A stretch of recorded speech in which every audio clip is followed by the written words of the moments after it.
Aujourd'hui, à La Vie est belle, je reçois la journaliste Isabelle Richer. On parle de voyage, on parle évidemment de vélo, mais on parle surtout de la vie et de quelques petites folies.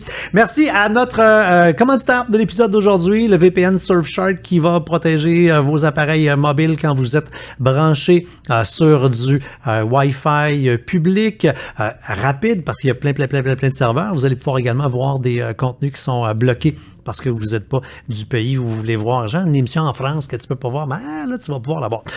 Si vous vous abonnez au forfait le plus populaire, vous avez 3 mois gratuits. Le lien est dans la description pour le code de promo. Sinon, allez sur surfshark.deals/Bellevie. Parlant de Bellevie, chaque épisode, on a une boutique en ligne qui s'appelle boutique.ca, mais avec une faute d'orthographe, là, BOUTIC.ca. Plein de gilets, de hoodies, de camisoles avec des phrases le fun. Et on prend toujours des petits extraits du balado pour faire des gilets comme là, je vous dis, pousse-tire, pousse-tire, pousse-tire. Ça va être un gilet. Vous allez comprendre en écoutant le balado pourquoi on a fait ce vêtement. Bonne écoute. Balado, épisode 54. Isabelle Richer. 3, 2, 1. J'ignorais ce qu'était le MGH, mais moi-même j'appelais ça comme ça. C'est le Montreal General Hospital. Oui, j'étais incarcéré. Mon Dieu! Le beau lapsus! J'étais incarcéré. Quasiment, t'étais emprisonné dans ton corps. Détenu dans ton corps. Exact. Mon nom est François Charon. Devant un verre de bulle, je rencontre des gens que j'aime et qui m'inspirent pour découvrir leur vraie couleur et ce qui les motive. Préparez-vous à du positif, car malgré les montagnes russes, l'objectif est de terminer ce podcast en disant « Ouais, la vie est belle ». Isabelle Richer, allô? Bonjour François. Je te connais, tu me connais pas? Exact. Et c'est drôle d'ailleurs, c'est la première phrase que tu m'as dite quand je t'ai envoyé. Je t'ai invité. Je t'ai comme ramassé sur Messenger. Pourquoi je te connais pas? C'est ça que je t'ai dit. Ah non, mais c'est pas grave. Mais c'est très drôle. Tu sais, je dis, tu fais ça à mon balado. Je te connais pas, toi. T'es qui? L'ancien gars d'Internet de TVA. Ça veut dire que t'écoutes pas Salut Bonjour. Première constatation. Puis, il y a 7 millions de personnes qui ne l'écoutent pas, fait que c'est bien correct. Je suis curieux de te rencontrer parce que, en me promenant sur le web, en cherchant des informations sur toi, je constate que... Qu'il y a plein d'Isabelle Richer, premièrement. Ben oui, déjà en partant, t'es l'ex de Luc Picard. Oui, ça, j'ai une belle anecdote à ce sujet. Ben allons-y, commençons. Ben, un jour, il y a bien des années, Luc Picard était à son plus hot. Il était, je pense, dans Omerta, si ça se peut. Oui, clairement. Oui. Alors, toutes les femmes étaient folles de lui, moi y compris. Alors, dring, un soir, le téléphone sonne chez moi, je réponds. « Allô, Isabelle? »« Oui. »« Salut, c'est Luc. »« Luc. »« Luc Picard. » Et là, silence de ma part. « Luc Picard? » Ben, il me dit « T'es Isabelle Richer? »« Oui. » Ah, mon Dieu, je m'excuse, je me suis trompé de numéro. Mais j'ai dit, je suis vraiment désolée. C'est dans le temps des pages blanches, il a cherché le numéro de téléphone de sa blonde dans l'annuaire. Dans l'ancien temps, il y avait un annuaire. Ça, pour ceux qui connaissent pas le principe, là. Un gros livre de téléphone avec Richer Isabelle. J'habitais sur le plateau. J'habitais rue Partenay. Il devait savoir que la Isabelle qu'il cherchait, la comédienne, devait habiter quelque part dans Montréal, pas loin. Alors, il a appelé chez moi et j'étais tellement désespérée de ne pas être la bonne Isabelle Richer. Il y avait 2 lettres de trop dans ton nom. Voilà. Caroline. Alors, je viens te servir un verre. Cheers. Ben oui, je suis obligée de boire, là. C'est ça que ça veut dire? T'es pas obligé de boire. T'as un verre d'eau même devant toi, fait que tu choisis ce que tu veux. Jeune homme. L'objectif, c'est pas de saouler les gens, c'est juste que pour moi, les bulles, c'est un groupe alimentaire. C'est le bonheur. C'est un groupe alimentaire en soi. Oui.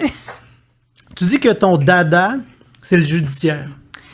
Ben ça, j'en ai plusieurs dada, mais sur le plan professionnel, c'est ma spécialité. Alors, j'aurais pu tomber dans autre chose. Je suis tombée là-dedans il y a 30 quelques années, là. J'ose pas trop compter, mais effectivement, alors sur le plan professionnel, j'ai fait à peu près que du judiciaire. Mais ça a été une quasi-révélation de ce que je comprends. À l'époque, pour dire, t'étais à TQS, sorti de l'école, TQS, c'était le mouton noir de la télé. Ils embauchaient des gens multipolyvalents. C'était les années où les caméramans faisaient... Les journalistes faisaient tout. Moi, j'y étais pas à ce moment-là. C'est-à-dire, je suis arrivée, ça a duré à peu près 3 mois, là, cette engeance, là, oui, où les journalistes se promenaient avec leur caméra, leur trépied, etc. Alors, quand moi, je suis arrivée à TQS, ça venait de prendre fin. Alors, il y avait des vrais caméramans qui accompagnaient les journalistes. Moi, je suis rentrée comme recherchiste. Alors, 1 an et demi plus tard, je suis devenue journaliste. Là, il y avait des vrais caméramans qui m'accompagnaient. Et puis, on faisait comme tous les journalistes de cette époque et même encore dans les salles de nouvelles, on fait de tout. On est des généralistes. Alors, je faisais tout. Puis, à un moment donné, je suis allée au palais de justice et j'ai aimé ça. Et je l'ai signalé à mon patron de l'époque. J'ai vraiment aimé ça. Si jamais ça te tente d'envoyer quelqu'un à temps plein, pense à moi. Mais ta première assignation, tu sais, quand on connaît maintenant la crédibilité où tu es rendu, la carrière que tu as, le premier topo que tu as fait, c'est sur les Ice Capades. Oui. C'est quand même loin, hein? On peut dire ça. Oui, il n'y avait pas de scandale, il n'y avait pas d'agression sexuelle. C'était vraiment un feel-good de reportage du temps des fêtes parce qu'évidemment, comme j'étais une nouvelle journaliste, il m'envoyait boucher les trous pendant les vacances. Ouais. Alors, pendant les vacances de Noël, qui est-ce qui travaillait? Isabelle Richer. Qu'est-ce qu'à Noël? Les Ice Capades. Exactement. Alors, j'ai fait ça, j'ai adoré ça, mais j'étais tellement niaiseuse parce que je commençais que j'étais trop gênée pour faire une entrevue avec des patineurs. Là. J'étais trop gênée de leur demander des entrevues. Avec qui t'as parlé? Ben, je me souviens plus qui. Là, du Vox Pop? Non, pourtant, il devait y avoir quelqu'un comme officiellement désigné pour me parler. Là, le porte-parole. Ouais, celui qu'on veut pas dans le topo. Genre, mais moi, j'étais tellement stressée que au lieu de faire l'entrevue avec la petite fille qui réalisait son rêve de danser ou de patiner avec les Ice Capades, moi, j'ai fait ça avec le porte-parole. Dans les grands procès qui ont marqué l'imaginaire, il y a eu celui de Gilles Perron, le meurtre de sa femme, Et c'est ce procès-là qui a été le déclencheur chez toi? Un peu, oui. Qu'est-ce qu'il y avait dans cette histoire-là ou dans ce qui se passait qui a fait « Hey, moi, là, ça m'allume. » Ben, c'était particulier. Premièrement, c'était pas ma première visite au palais. J'y étais allée peut-être 2 ou 3 fois, mais c'était pas pour des procès. Un procès de meurtre en partant, c'est assez saisissant. Et cet accusé-là, Perron, il était en liberté. Alors, et il roulait des épaules. Hein? Il était assez vantard, assez prétentieux, assez sûr de lui, narcissique au coton. Alors, il se promenait dans les corridors et il était assez sûr de lui. Donc, il nous flirtait, pas sur le plan séduction, mais il flirtait avec les journalistes. Il essayait d'être copain avec les journalistes. C'était assez bizarre. Et puis, donc, on pouvait lui parler. J'y ai pas parlé, mais je veux dire, il voulait s'approcher des journalistes et c'était quand même une histoire folle, le meurtre de sa conjointe. Et j'avais un lien avec cette histoire-là parce que, c'est trop long à raconter, mais j'avais un lien avec cette histoire-là. Donc, ça m'a assez captivée et j'ai demandé à mon patron, après cette affectation-là, d'y retourner et c'est ainsi qu'il m'a fait assigner au palais de justice. T'as passé quoi, 23 ans au palais de justice? Oui, au moins, là, 20, un petit peu plus. Là, enfin, je dis 25 pour faire un chiffre. OK, mais il y a une citation que j'ai ramassée sur le web. Quand ça faisait 23 ans, tu dis il fallait que je me vide de tout ce que j'ai absorbé. Ouais. Pas évident, la cour, hein? Non, n'importe quel métier comme ça qui te force à être en contact avec des situations assez misérables, avec la détresse, avec la pauvreté dans tous ses sens. La vraie pauvreté. La pauvreté intellectuelle, la pauvreté financière, la pauvreté physique, toutes les pauvretés, ben ça vient t'attaquer un peu dans tes valeurs parce que moi, je viens pas d'un milieu pauvre, je viens pas d'un milieu bourgeois non plus, je viens d'un milieu tout à fait... classe moyenne. Et éventuellement, j'étais un peu loin de ça, de ces drames-là. Alors, j'avais pas conscience de ça. Je viens de Rosemont. Je viens pas d'un milieu brutal ou d'un milieu qui aime pas l'éducation. Au contraire, mes parents, c'était archi important que j'étudie. Chez nous, ça lisait. Alors, c'est sûr que confronté à la misère, c'était une révélation pour moi. C'était une découverte et ça m'a un peu heurtée. Qu'est-ce qui arrive? On tombe en amour avec les personnages? Qu'est-ce qu'on veut raconter? Qu'est-ce qui va te chercher si profond? Ben, ce qui va te chercher, c'est l'étalage de cette misère et comment ça se traduit. Et surtout, l'apprentissage que tu fais au palais de justice, c'est qu'au début, les premières années, j'étais très cassante, tranchée. Comme n'importe qui arrive au palais de justice et qui n'y entend rien, c'est-à-dire t'as les bons puis t'as les méchants. OK. Coupable, non coupable. Exact. Après ça, au fur et à mesure, et assez rapidement, parce qu'on est quand même sensible et intelligent, on se rend compte qu'on n'est pas comme ça spontanément, on n'est pas des brutes, en parlant des accusés. On ne devient pas meurtrier de même, on ne devient pas voleur du jour au lendemain. On n'est pas des brutes par choix et parce que c'est donc le fun de faire mal au monde, à part des gens qui sont psychopathes, là, qui sont vraiment mal programmés. Mais autrement, les gens ont des vies de misère. Quand ils deviennent comme ça, c'est parce qu'ils sont misérables d'abord. Et il arrivait que j'avais cette conversation avec des gens, des passants, des kidams qui viennent au palais ou qui nous accostent dans la rue. Bon, je suppose, quand il était question d'affaires d'agression sexuelle sur des enfants, bon, je suppose qu'il va encore avoir une sentence clémente parce que pauvre petit a été agressé dans son enfance. Ben oui, monsieur, ça donne que c'est exactement ce qui lui est arrivé. Évidemment, vous pouvez pas vous mettre dans ces bottines. Parce que tu l'as pas été. Ben c'est ça. Fait que tu comprends. Après ça, tu te mets à comprendre que les gens sont assez cruels, assez féroces avec les agresseurs, mais sans distance et sans réflexion. Et c'est ça qui finit par te rattraper, c'est-à-dire les gens qui sont des monstres, ben ils ont été des enfants guillerets, mais haïs. Alors quand ces enfants-là ont été haïs, non désirés et rejetés, ben qu'est-ce que tu penses qu'ils font?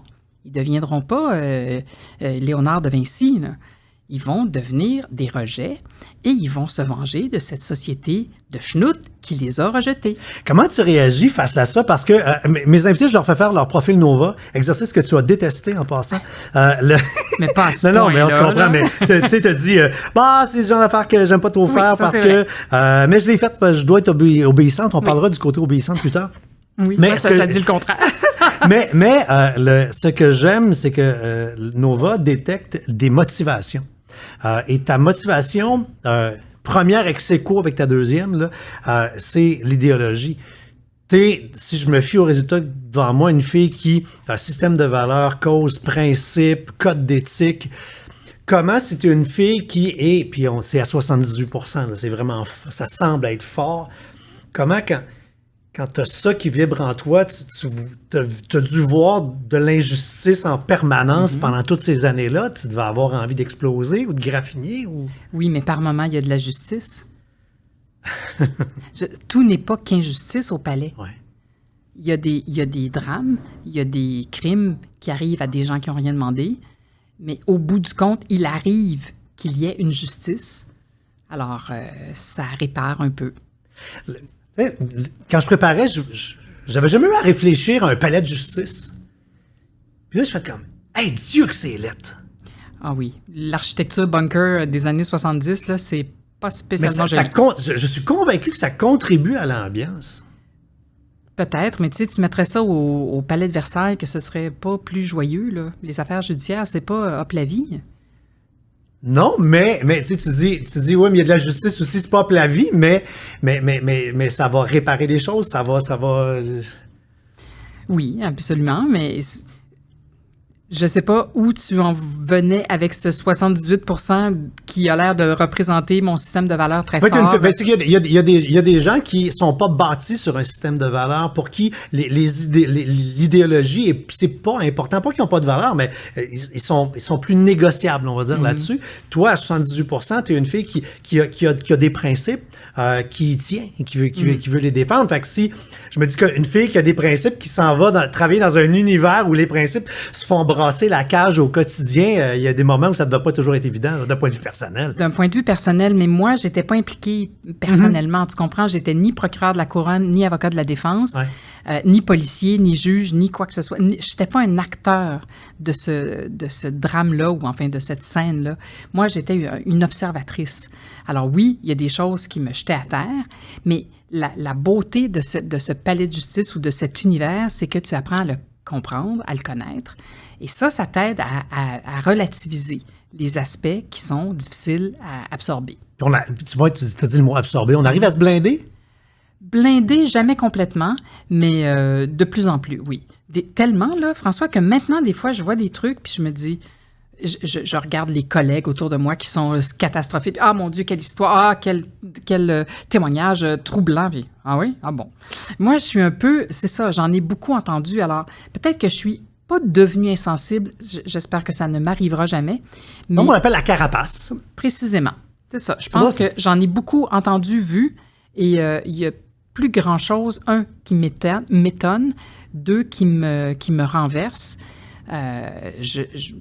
Je pense que j'en ai beaucoup absorbé, justement, et que ça... Je donne toujours l'exemple. C'est comme si un médecin pleurait à chaque fois qu'il perd un patient. Oui, c'est ça. Fait que, je veux dire, ça se peut pas, il T'en change de perds. job, là. Oui, il faut que tu focuses sur ceux que tu as sauvés. Voilà. Mais clairement, il y a quelque chose que, quand mes parents ont pris leur retraite, ils vivaient à Québec face au palais de justice et leur loisir durant les premières années a été d'aller s'asseoir dans la salle.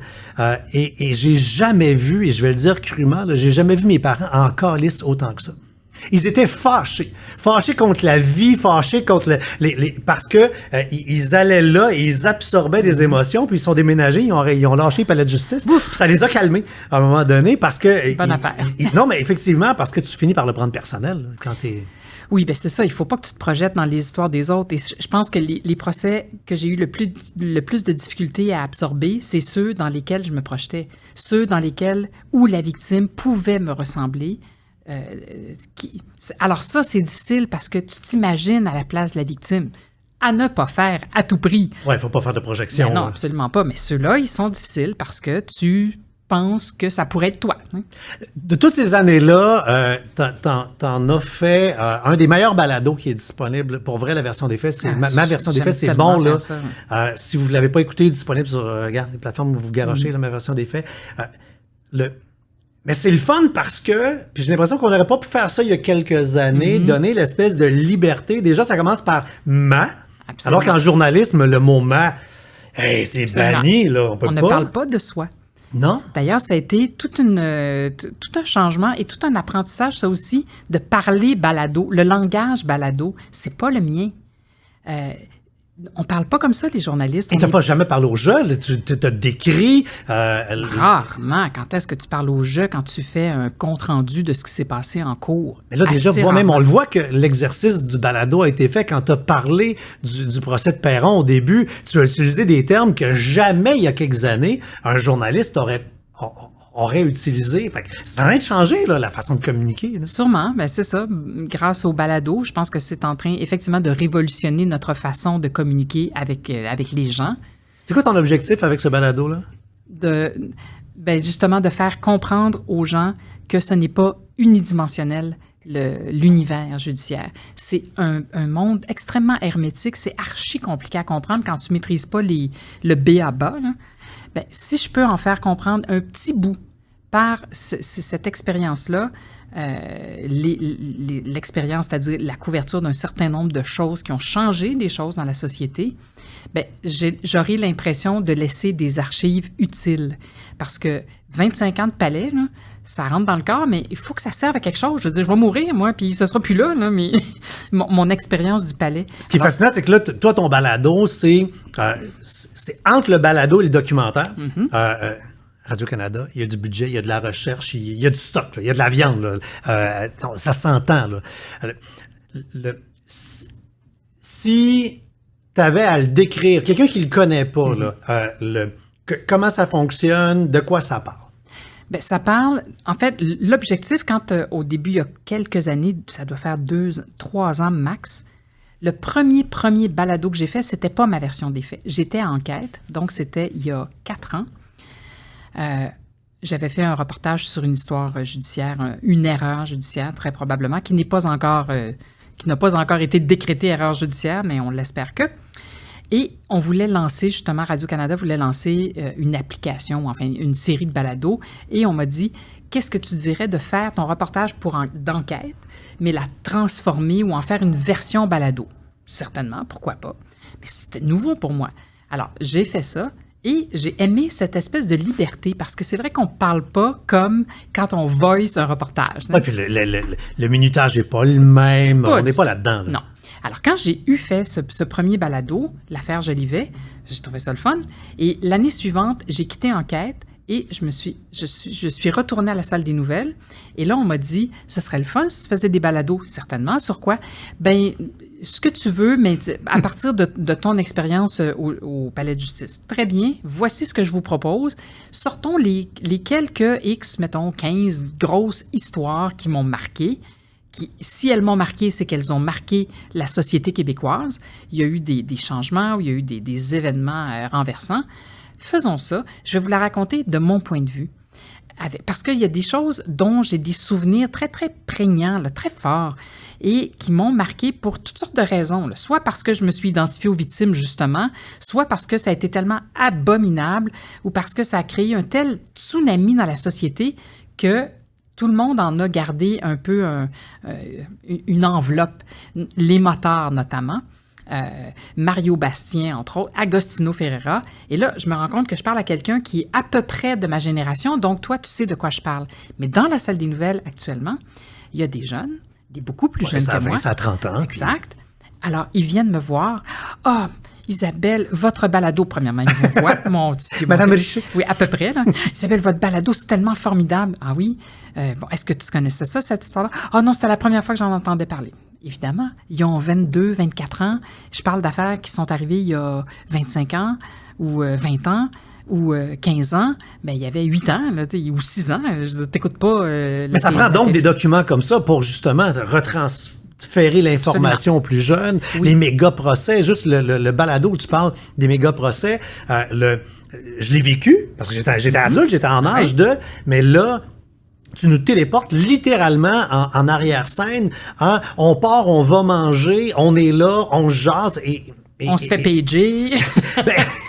mais c'est fou parce que, tu sais, souvent un balado, on écoute ça en conduisant. C'est comme moi, je suis dans mon char. Et puis, écoute, j'ai les images sur l'autoroute devant moi. Je vois le palais de justice. Je vois c'est délirant, là, les buildings qu'on a construits. Mais c'est fou comme aventure. Mais c'est ça. C'est pour ça qu'il faut en laisser une trace, il me semble, avec un récit que j'espère intéressant, parce que je l'émaille de mes anecdotes ou enfin de mes souvenirs d'événements extrêmement particuliers ou précis. Alors, c'est ça qui fait aussi le piment d'une histoire, c'est quand tu la racontes avec une personnalité. Donc, c'est la mienne, assurément, puis c'est des choses qui me sont arrivées.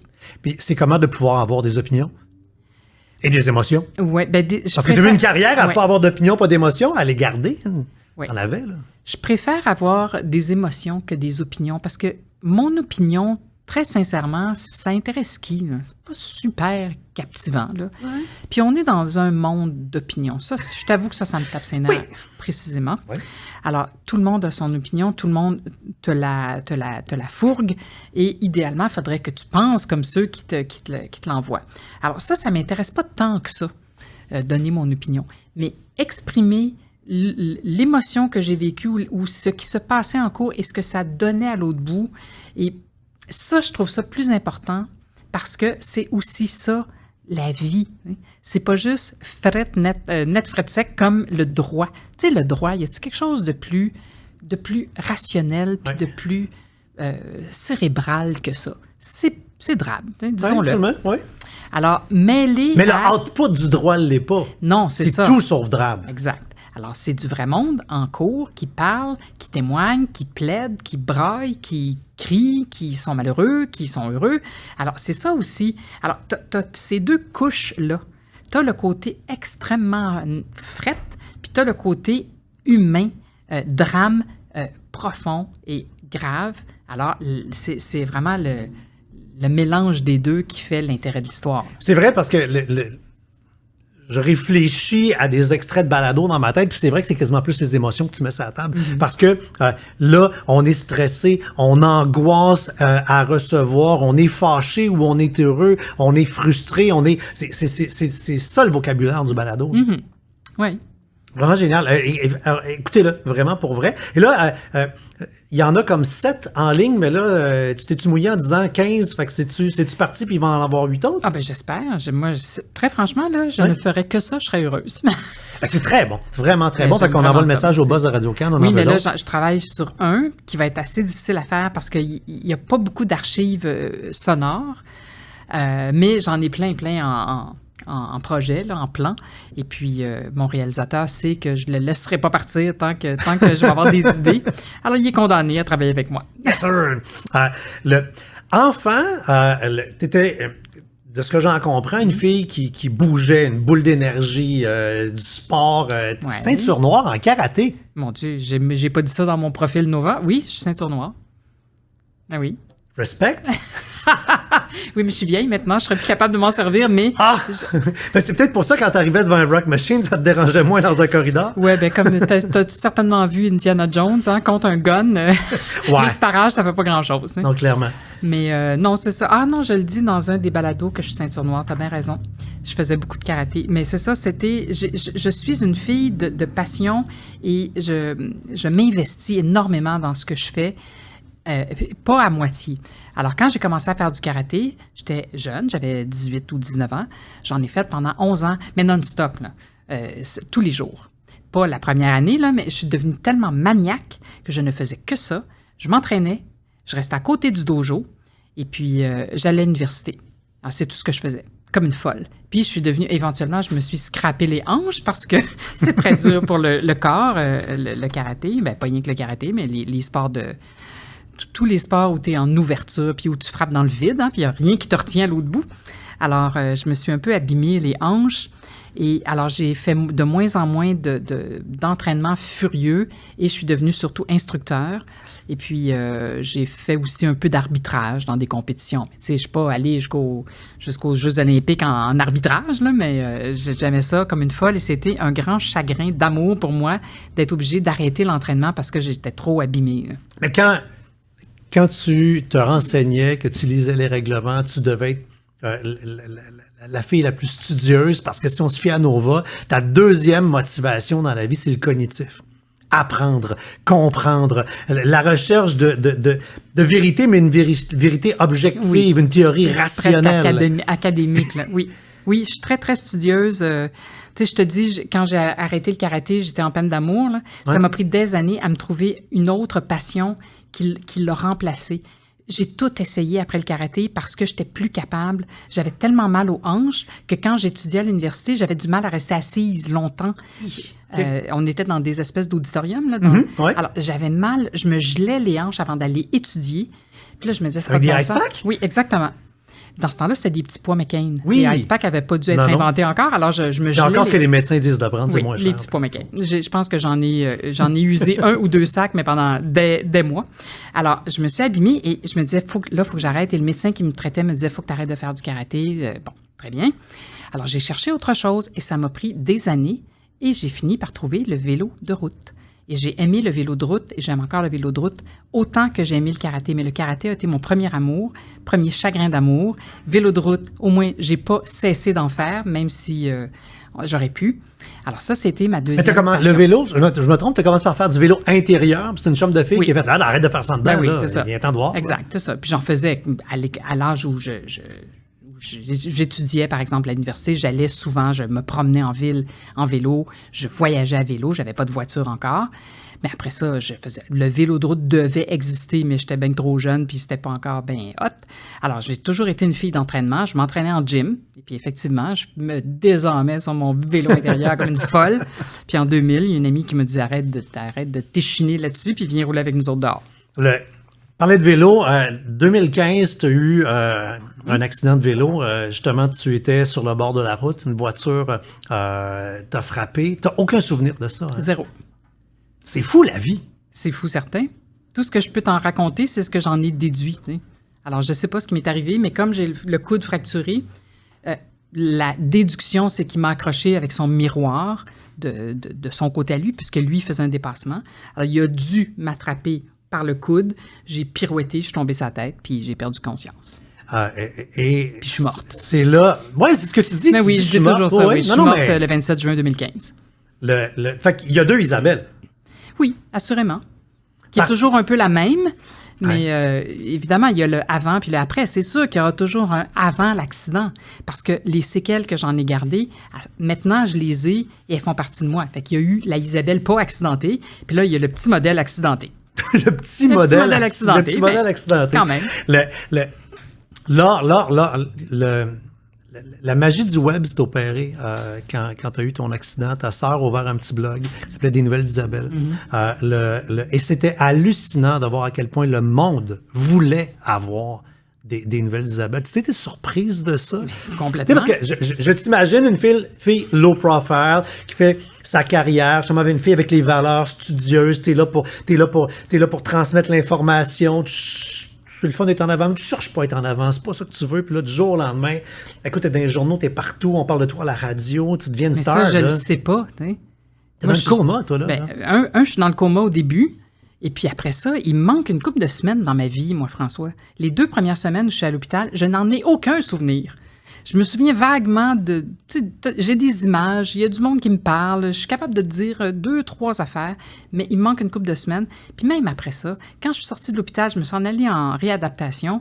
J'avais pas de contact avec l'extérieur. J'ai pas écouté la télé, j'ai pas écouté la radio.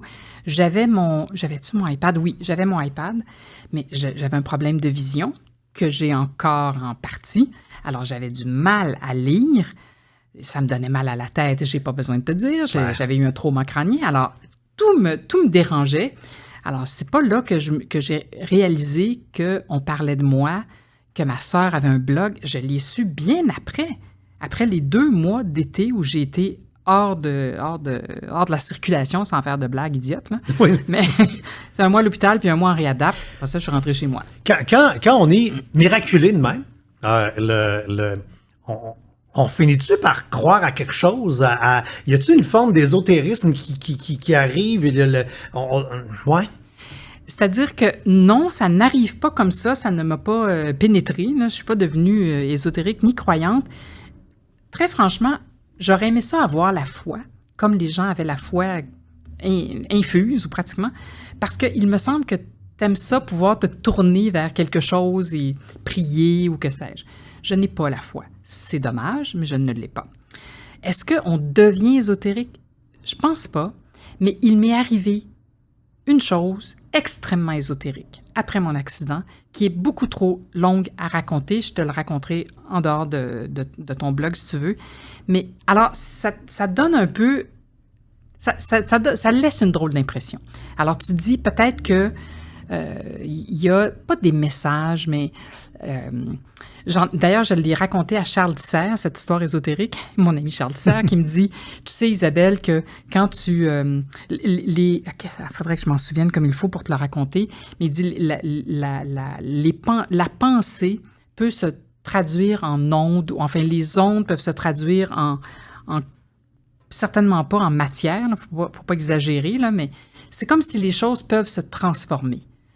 Alors. Ah, j'y crois, moi, enfant, il y a un livre que je n'ai pas lu, mais qui a marqué ma vie. C'est quand tu es enfant, tu as une bibliothèque à la maison. Fait que les titres des livres peuvent te marquer sans avoir lu. Et il y a un livre qui s'appelait Votre volonté peut tout. Et parce que j'ai vu cette phrase-là toute mon enfance, j'y crois fermement. J'y crois fermement. Il y a dans mes lectures un moment où ta sœur est avec un ami neurologue, puis il lui dit « Ah, va être correct ». Puis c'est comme si cette phrase-là avait semé une graine à quelque part, puis avait soufflé. Je me souviens de ce moment-là. On était au MGH. Écoute, j'ignorais ce qu'était le MGH, mais moi-même, j'appelais ça comme ça. C'est le Montreal General Hospital. Oui, j'étais incarcéré. Mon Dieu! Le beau lapsus! J'étais incarcéré. Quasiment, t'étais emprisonné dans ton corps, détenu dans ton corps. Exact. Alors, j'étais hospitalisé au MGH. Et cet ami est venu me voir. On me sortait, quand j'ai été sortable, oui. Il me sortait sur la terrasse. Il y a une espèce de terrasse, c'était l'été. Il te roulait? Il me roulait jusque sur la terrasse. Et un jour, ma sœur est là, avec Georges L'Espérance, qui est un neurochirurgien, qui est un ami de ma sœur.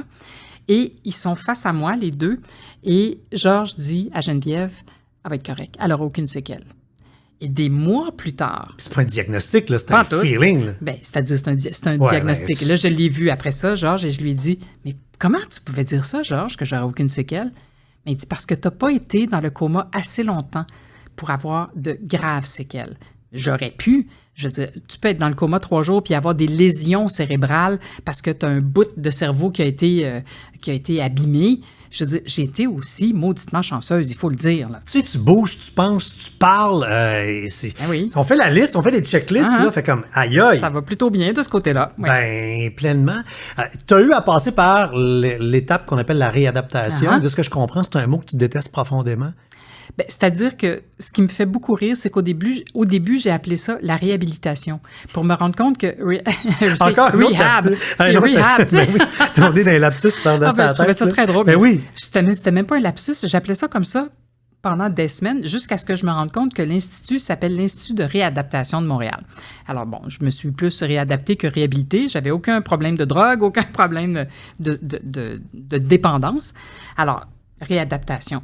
Ben, j'ai haï ça. Non, j'ai pas haï ça, mais c'est une job. C'est une job à temps plein, se réadapter. Alors, c'est tough.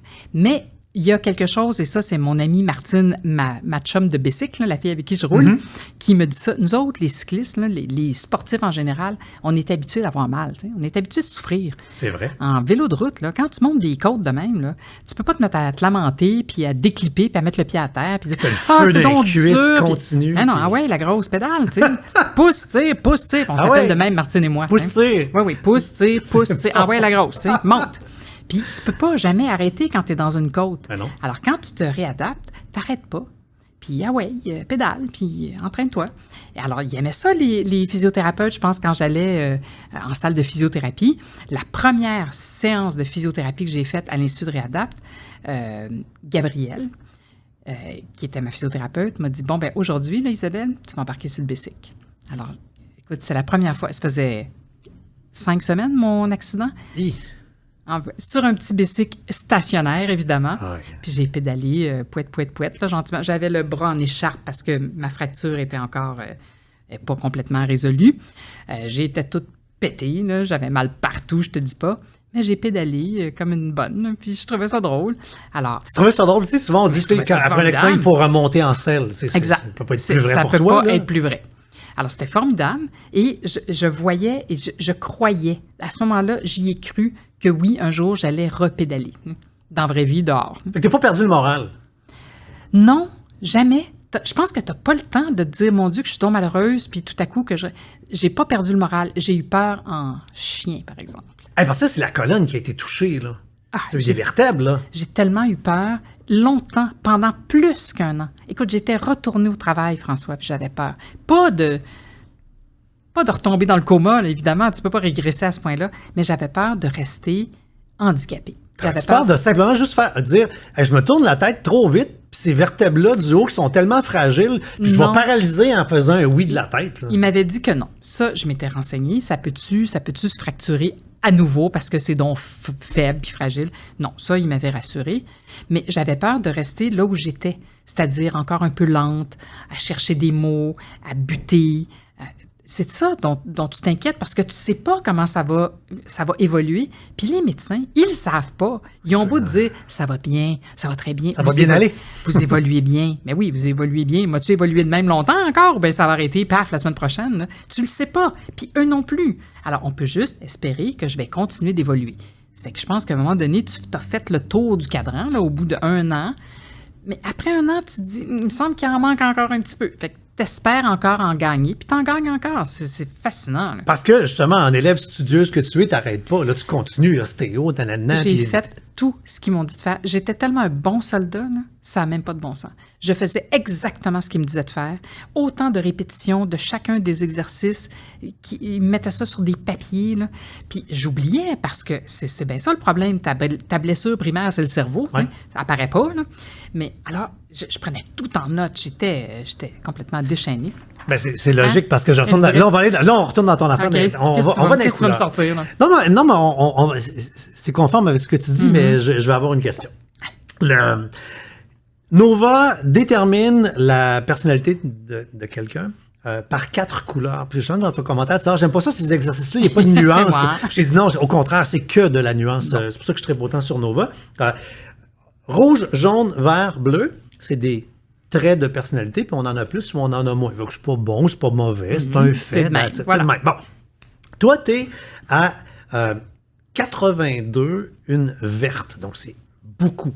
Verte, ça cherche la stabilité, l'harmonie, c'est méthodique. C'est pas aller jusqu'à résister au changement.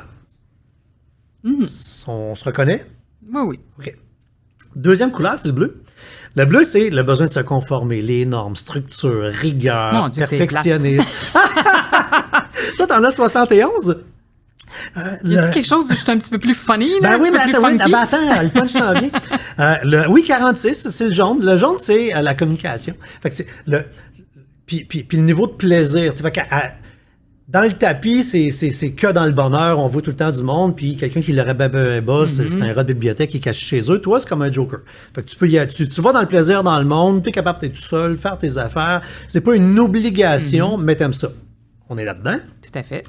Puis, le rouge, il est assez bas, il est à 29, ce qui veut dire que, t'aimes pas ces conflits, t'aimes pas ces problèmes, puis on est là-dedans. Tu sais. Ça, c'est ta personnalité au naturel. Ce que l'outil permet de découvrir, c'est comment on est en adapté. Puis, tantôt, tu as dit, il y a la Isabelle 1 et la Isabelle 2.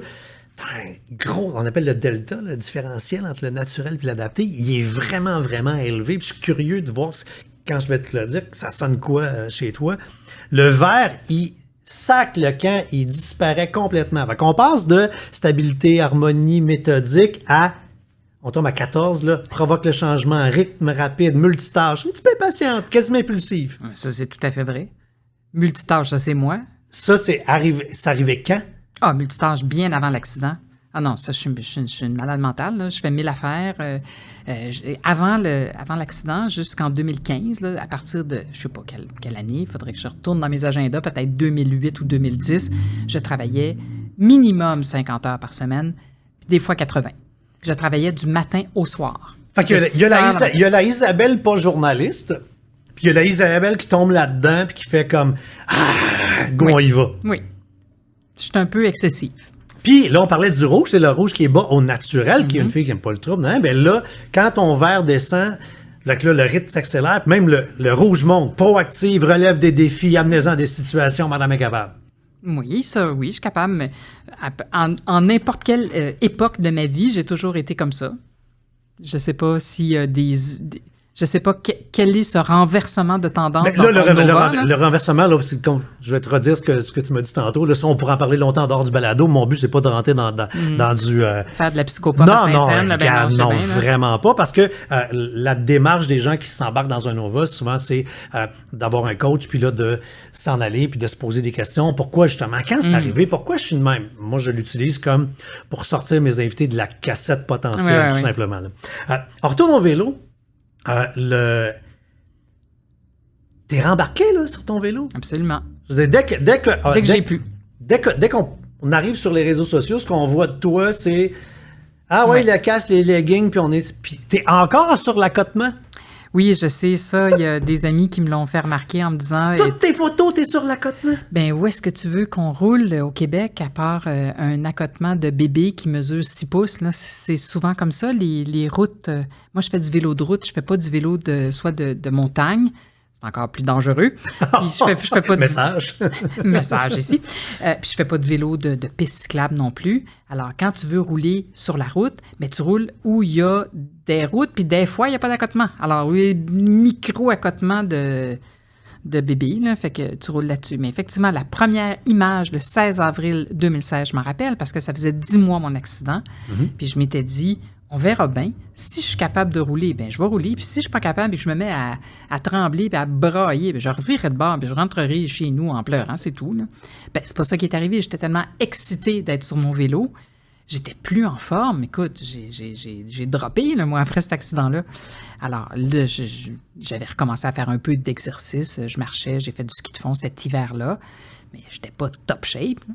Mais j'avais hâte de reprendre la route. Et c'est ce que j'ai fait. Puis à ceux qui disent « Ouais, mais t'as pas peur? » J'ai vu, t'as répondu « Ben, j'avais peur avant. » Mais j'avais peur avant. Je peux pas avoir plus peur que j'avais peur, très franchement. Parce que c'est épeurant rouler en vélo sur l'accotement avec des chars qui arrivent dans des courbes. Des chars qui arrivent et des chars qui n'aiment pas les cyclistes. C'est bien ça le danger. C'est pas tellement les autos, parce qu'il y a bien des autos, des automobilistes. Écoute, je conduis une voiture, j'en vois des bicycles. Hein. Alors, il y a beaucoup d'automobilistes qui sont respectueux, qui se comportent bien, mais il y a une catégorie de personnes qui nous détestent, qui voudraient nous voir morts. Alors, des fois, ils jouent un petit peu trop à nous frôler. Ça, c'est assez... Oui, tu le vois. Absolument, c'est inquiétant. Mais là, maintenant, j'ai plus l'air des émules d'une certaine radio qui a déjà dit quasiment t'ouvres la porte quand tu passes à côté. Exactement. Alors ça, c'est un peu inquiétant. Je ne roulerai pas dans ce coin-là. Qu'est-ce que j'allais te dire? Ah oui, mais maintenant, c'est que j'ai des lumières partout. Alors, j'ai l'air d'un peu d'un arbre de Noël, là. Mais c'est parfait. Et je constate que les cyclistes sont aussi comme ça. Il y a beaucoup d'engins, de bidules. Là, il y a des radars qui détectent les voitures. Alors, t'entends sur ton radar le bip, bip, bip qui dit qu'il y a une auto qui s'en vient à 100 mètres. Ça fait que si t'étais pas tassé, tu te tasses encore plus, là, mais... Alors, oui, j'ai peur. Je vais toujours avoir peur. La différence maintenant, c'est que je me suis acheté un vélo de gravel, qui est la nouvelle affaire. Ah? Un vélo pour aller rouler dans le bois, puis ça garnotte, là. C'est pas un vélo de montagne en soi, là, mais tu roules à l'abri des autos, sur des pistes, des Fait que sentiers. t'as pas la petite route 10 vitesses, là. Non. Là, t'as une plus grosse roue, là. Et puis, évidemment, c'est super tranquille. T'as pas à te soucier des autos. Ça, j'ai commencé à en faire cette année. C'est assez formidable. Mais mon amour du vélo de route n'est pas mort encore. Et j'ai pas fini ma carrière de vélo de route. Puis là, avec la pandémie, j'ai pas pu voyager et retourner dans les belles côtes, les beaux cols de l'Italie. Oui, je suis allée juste avant la pandémie, en 2019. Mais je suis pas retournée en Toscane. Je suis pas retournée en Costa Brava. Il y a plein d'endroits comme ça en Europe où je suis pas retournée ou que je n'ai juste pas connu encore et où je veux rouler. Alors, j'espère que j'irai avant qu'il soit trop tard. Le casque, tu le portais déjà, toi, par exemple, sûr, depuis 2000. Mais t'as la même dualité que moi. Je me suis reconnu en faisant ma recherche. Quand je fais pas beaucoup de vélo de route, là, je suis plus cyclable, mais je sors puis je me ramasse des routes à l'occasion. Quand j'ai mon vélo à moi, j'ai toujours mon casque. Je suis déguisé en cycliste. Tu sais. Puis, je suis client Bixi. Quand tu vivant prends à Bixi, Montréal. t'as pas de casque. Bixi, pas de casque. Bravo. J'avais jamais vraiment flashé. C'est spécial, hein? Je Hein? sais, moi, j'ai réalisé ça après mon accident. En ville, je roulais sans casque. Félicitations. Parce que je roulais pouette sur les pistes cyclables. Je m'en allais à Radio-Canada, je parquais mon bicycle en face de Radio-Can. Je retournais pouette sur les pistes cyclables. Puis, en vélo de route, jamais je n'ai roulé en vélo de route sans mon casque. Même pas un coin de rue. Tout le temps, on Jamais. attache. Puis on est sûr, il est bien serré. Complètement. Puis- Je suis intégriste du casque à vélo, sur mon vélo de route. Mais maintenant, depuis l'accident, en ville, j'ai roulé à peu près 2 fois. Là. Ça fait 6 ans, mon accident. Je pense que j'ai pris mon vélo de ville 2 fois. Ben, je veux dire, je peux même pas imaginer aller au coin de la rue sans mon casque. Parce qu'on pense toujours justement que le vélo de route, c'est dangereux. Hein? Mais quand tu t'arrêtes 2 instants, Mais c'est en rouler ville. en ville. My God, oui. Pas de sens. En effet. Puis, je trouve qu'en ville, même si... tu le dis que tu as une voiture, tu conduis aussi. Même si on améliore le réseau, je trouve que la situation ne s'améliore pas. Parce que, encore cette semaine, j'étais au volant de ma voiture. Pour situer les gens, là, on n'est pas très loin du pont Jacques-Cartier, on est sur la rue Sainte-Catherine. Ben, à gauche de ma maison, il y a la piste cyclable qui longe la rue Notre-Dame tout le long. Puis à droite de la maison, il y a la piste cyclable qui est sur de Maisonneuve, qui est magnifique tout le long. Ben, Christy, ça roule sur Sainte-Catherine, ça coupe les chars en vélo. Puis là, moi, j'ai quasiment envie de devenir ce conducteur de voiture qui déteste les cyclistes. J'ai eu envie cette semaine de baisser ma vitre, puis tu sais, de faire mon mononcle fâché, de dire, il y a une piste cyclable à côté, vas-y. Mais je le pense profondément. T'as 2 pistes cyclables qui ont coûté des millions, sont magnifiques, sont sécuritaires, puis t'es en plein milieu, mon champion. Oui. L'affaire, c'est que tu as le droit aussi de rouler sur autre chose que les pistes C'est un cyclables. véhicule. C'est ça. Fait que tu peux bien rouler sur une rue, tu peux rouler sur une route où il n'y a pas de piste cyclable, mais quand il y en a une, pas loin, prends-la donc. Tu sais. Ça me semble que c'est de donner une chance. Tu sais. Qu'est-ce qu'on devrait faire avec les routes? On devrait-tu avoir, dès qu'on fait une réflexion, devrait-tu élargir? Qu'est-ce qu'on devrait Idéalement, faire? il Là? faudrait faire des... Les ministres du transport ou Hey du boy. sport pendant 24 heures. Mais je suis pas bien bonne là-dedans, là, parce que je suis pas très bonne non plus dans la coercition. Jamais je n'obligerai les gens à porter un casque. Ouais, c'est ça l'affaire. Toi, ton casque, il a explosé en mille Ben, il miettes. n'a pas explosé, mais là. effectivement, il s'est enfoncé sur le dessus de la tête, ce qui en dit long. J'ai dû tomber sur sa tête, là, carrément. Comme il t'a sauvé la vie, tu es maintenant propriétaire du même casque de la même marque, un pareil que tes chums t'ont Je suis acheté. folle, hein, oui. Mais non, mais c'est Oui. bon. Ça a marché. Oui, puis l'année passée, la petite courroie a cassé, fait que j'en ai acheté un autre qui n'était pas exactement identique. Mais c'est vrai qu'après mon accident, j'ai acheté le même casque. On m'a offert le même casque. Mais ça a Ça m'a sauvé sauvé. ta vie et tu te dis, moi là, on joue le jeu de rôle, Oui. t'es ministre, tu dis, moi, je fais des campagnes de prévention, mais je ne l'oblige pas. Mais campagne de sensibilisation, et puis je ne souhaite à personne d'avoir un accident de vélo, même pas pour se casser un poignet. Hein. Mais je n'obligerai pas le port du casque. Qu'est-ce que tu feras avec le réseau routier? Le réseau routier, je pense que des pistes sécuritaires séparées de la rue avec autre chose, de la route, avec autre chose que des petits traits de peinture au sol. Non, mais là. une ligne de peinture, voyons Ça, donc. c'est pas très sécuritaire. Je pense pas que c'est très que ça va empêcher les gens, les automobilistes de la franchir. Alors, j'installerais soit des espèces de comment on appelle ça, des bollards, ou alors carrément des blocs de ciment, là, Du béton, quelque des chose poteaux, du métal, pour quelque le chose. séparer de la route. Là. Quand tu te promènes, on voit beaucoup de photos de paysages. Fait que ma question, c'est, t'aimes-tu la photo ou t'aimes les paysages? Ah, j'aime beaucoup plus les paysages que la photo. Je suis nulle en photo, François. Et j'ai plein d'amis photographes qui se moquent de moi, mais avec une joie toujours renouvelée. Alors, ça, je m'amuse. Je suis nulle en photo. Je fais des photos abominables, mais j'aime le faire parce que d'abord, j'ai juste mon téléphone là, quand je me promène à vélo. Fait que je prends des photos, paysages nuls, et là, mes amis me font plein de commentaires drôles. Puis je m'améliore parce que là, mes amis photographes ils disent « Hey, bravo, il n'y a pas de fil électrique dans ta photo. » Là, Ah, la composition, parce que t'as mis... Ouh, j'ai mis un arbre à la bonne place. Et puis, Ouais, mais ça, moi, toi, t'es pas là-dedans, t'es dans l'émotion. On parlait d'émotion, tantôt, oui. t'es dans l'émotion, tu regardes ça, tu fais, ah, je suis bien, c'est beau. C'est tu donc prends une beau. photo. Exact. Puis ben oui, le poteau électrique, il fait partie de la shot, parce qu'il était là, on n'enlèvera pas, tu sais. c'est ça. Le réseaux sociaux, tu mets peu de contenu, je comprends pourquoi. Tout le monde qui travaille en actualité, il y a une petite gêne qu'il faut que vous gardiez, là. Mais depuis 2 ans, les réseaux sociaux, c'est intense, hein? C'est violent, c'est brutal. Et j'ai Puis toi, pas tu fais envie... une quotidienne à RDI sur l'actualité qui vient interpeller des familles, des gens. Tu sais, on peut pas être dans ton show, là. On veut pas que tu parles de nous autres. Ben, idéalement pas comme d'un sujet. Il y a des gens qui veulent que je parle de leurs histoires, Oui, on se comprend. mais on se comprend. Alors, non, effectivement, j'interagis pas beaucoup dans les réseaux sociaux de temps en temps, puis je réponds à des gens qui sont respectueux avec moi. Ceux qui le sont pas, je leur réponds pas. Je les ignore. Ça, j'ai aucune difficulté. Puis il y en a que je bloque. Quand ils sont méchants, je les bloque. Fait que toute la gang de merdia, Ça, j'en ai pas de ça. Ou alors, carrément, je les bloque. tu trouves juste une façon de... dans le fond, tu fais avec eux ce que tu as fait dans les palais de justice. C'est-à-dire... Ça, tu sors ta Oui, carapace. c'est ça. Tu fais gaffe, pas besoin de vous autres. Exact. Pourquoi je m'encombrerais de ces gens-là? Qu'est-ce qu'ils m'apportent? Ouais, pleinement. Puis, gang, ceux qui nous écoutez, faites ça. Je veux dire, embarquez pas dans ces jeux-là. La vie est trop courte, justement. hein. Précisément. Parce qu'on n'a pas toujours une deuxième chance. Bête. Pas de mauvais lien avec le prochain sujet, mais tu tripes sur les cimetières.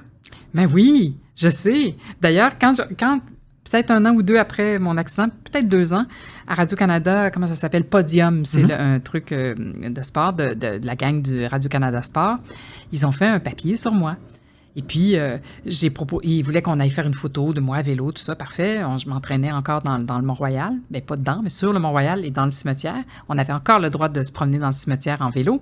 Alors, j'ai donné rendez-vous au photographe au cimetière du Mont-Royal.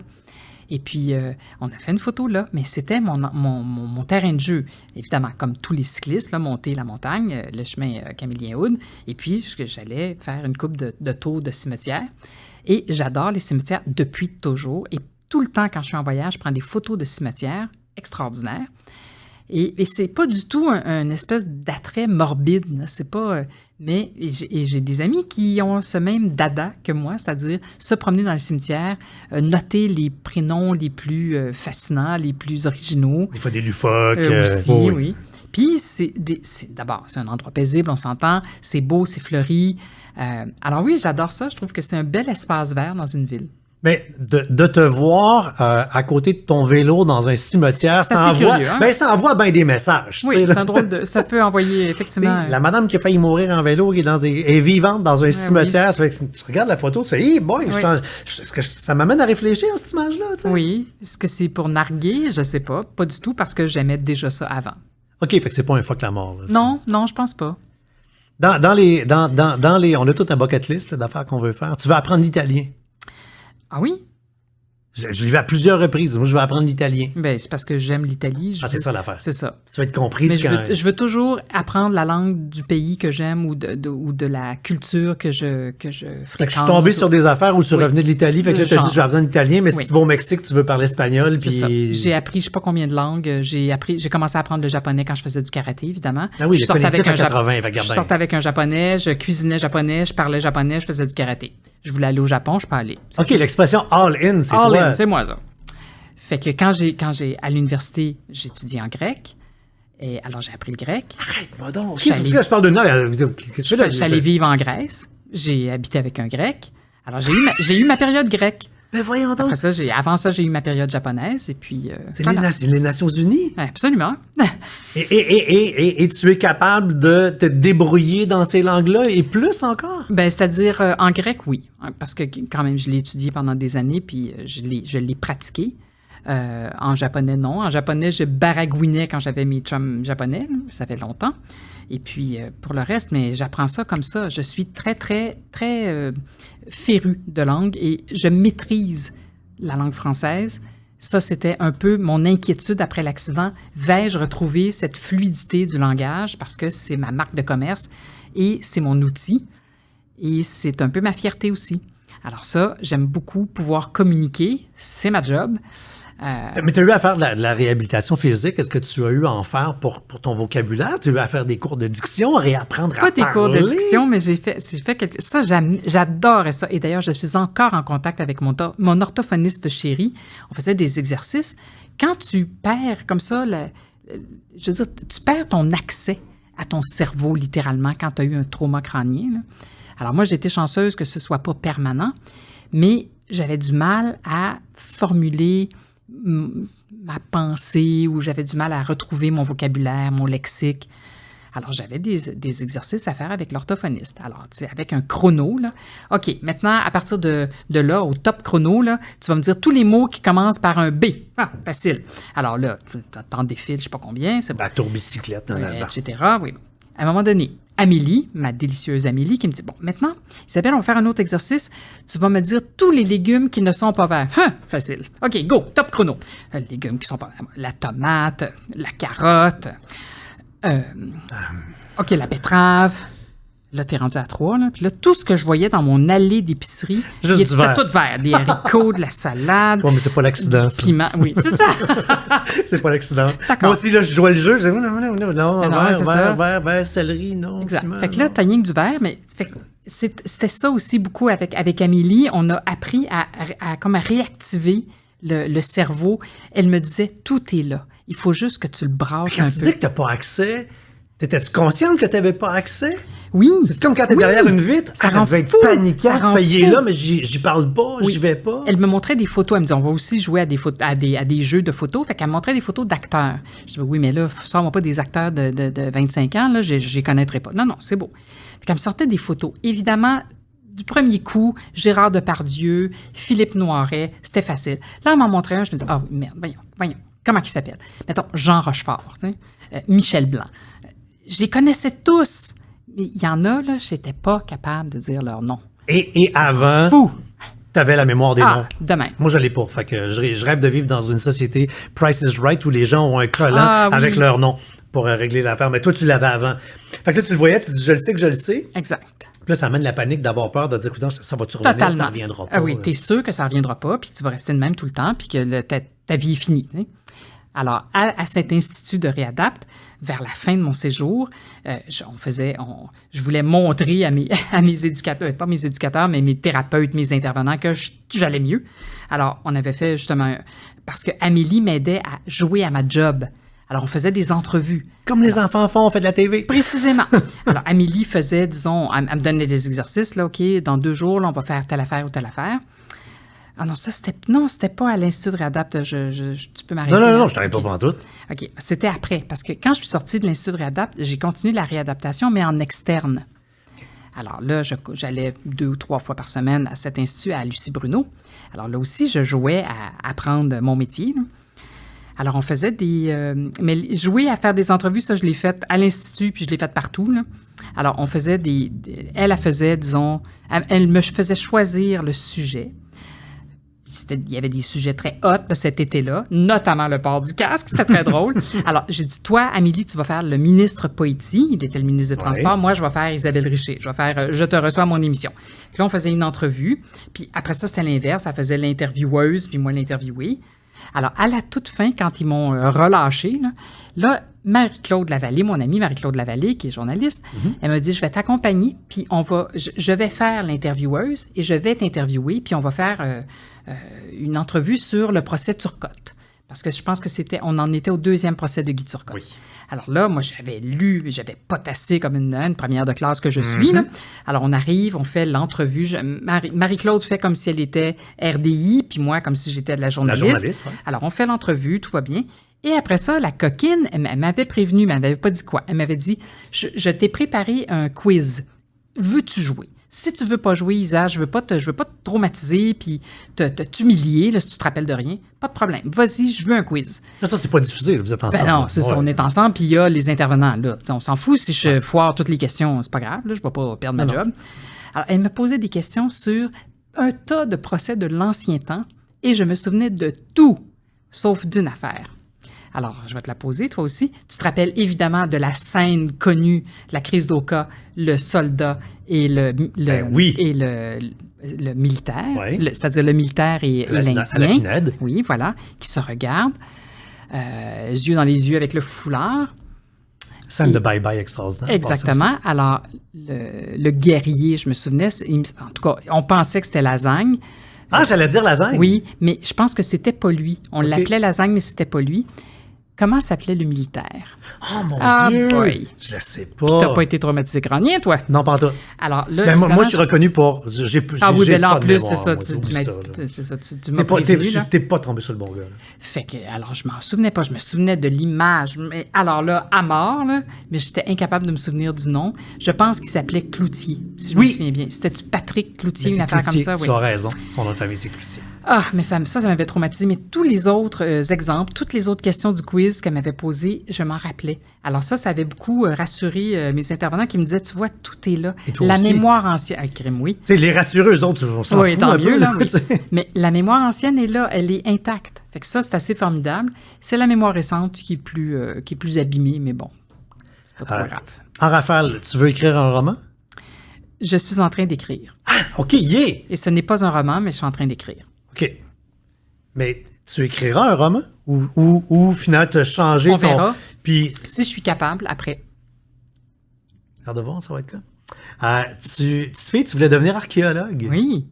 Qu'est-ce qui t'attirait là-dedans? Je voulais découvrir des pyramides. Moi, c'est ça, je voulais que ce soit grandiose. Rien de moins.